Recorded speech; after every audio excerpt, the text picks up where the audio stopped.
सच बोलना बेशक बड़ी बात है, मगर उससे भी बड़ी बात यह है कि आपके अंदर सच सुनने की हिम्मत भी हो। ऐ इंसान, जब तू पैदा हुआ तो दुनिया हंस रही थी मगर तू रो रहा था। अब सारी जिंदगी ऐसे काम करके जा कि जब तू जाए तो सारी दुनिया रोए। आज की बात, मेरी कौम के नौजवानों की जेब में नमाज के लिए टोपी नहीं होती है, लेकिन बाइक स्टंट पार्टी और हड़दंग टोपी लगाकर ही करते हैं। अल्लाह पाक अक्ल सलीम अता फरमाए। ज़मीन अच्छी हो लेकिन पानी ठीक ना हो तो फसलें ख़राब हो जाती हैं। इसी तरह अगर घर अच्छा बना हुआ हो मगर घर में दीन ना हो तो नस्लें ख़राब हो जाती हैं। अपने मुखालिफिन से नफ़रत ना करें बल्कि उनकी कदर करें, क्योंकि जो आपसे हसद करते हैं असल में वो आपकी अहमियत को समझते हैं और वो जानते हैं कि आप उनसे बेहतर हैं। हुक्म तो नफ्स को मारने का था, मगर यहाँ तो लोग अपने ज़मीर को ही मार बैठे हैं। अपने सिर्फ ज़रूरियात पूरी करें।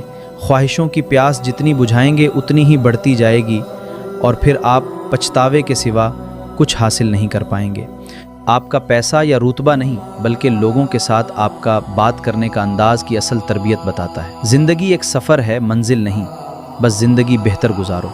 कुछ लोग दुनिया छोड़कर चले गए लेकिन उनके अच्छे किरदार ने आज भी लोगों के दिलों में उन्हें ज़िंदा रखा हुआ है, और कुछ लोग अभी ज़िंदा हैं मगर उनके बुरे किरदार ने उन्हें मुर्दा बना दिया है। गरीब से अकड़ कर मिलना और अमीर से मिलते हुए होंठों पर मुस्कुराहट सजा लेना, ये हुस्न अखलाक नहीं बल्कि बदतरीन मुनाफिकत है।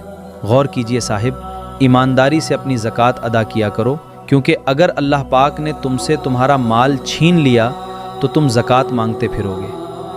समझे जनाब? मर्द अगर दीनदार हो तो दीन घर की दहलीज तक पहुंच जाता है, लेकिन अगर औरत दीनदार हो जाए तो दीन नस्लों तक पहुंच जाता है। कुछ लोग इतना झूठ बोलते हैं कि अगर वो लफ्ज़े सच भी बोलें तो भी यही लगता है कि झूठ बोल रहे हैं। बेशक नमाज बेहतरीन साथी है, ज़िंदगी से कब्र तक, कब्र से हश्र तक, हश्र से जन्नत तक, और नमाज मुनाफिकीन पर भारी है। नमाज कायम कीजिए।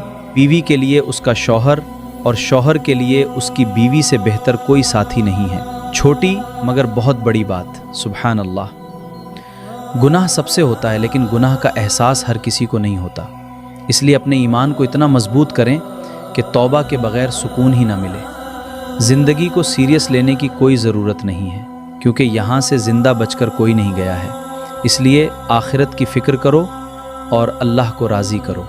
एक हकीकत ये भी है, कवालों पर नोटों की गड्डियां लुटाने वालों को देखना, जुमा के दिन मस्जिद में छुट्टे पैसे ढूंढते हैं, यानी अपने नफ्स की तस्कीन के लिए नोटों की गड्डियां और अल्लाह पाक के घर के लिए चिल्लर। इससे कोई फ़र्क नहीं पड़ता है कि आप दिखने में कैसे लगते हैं।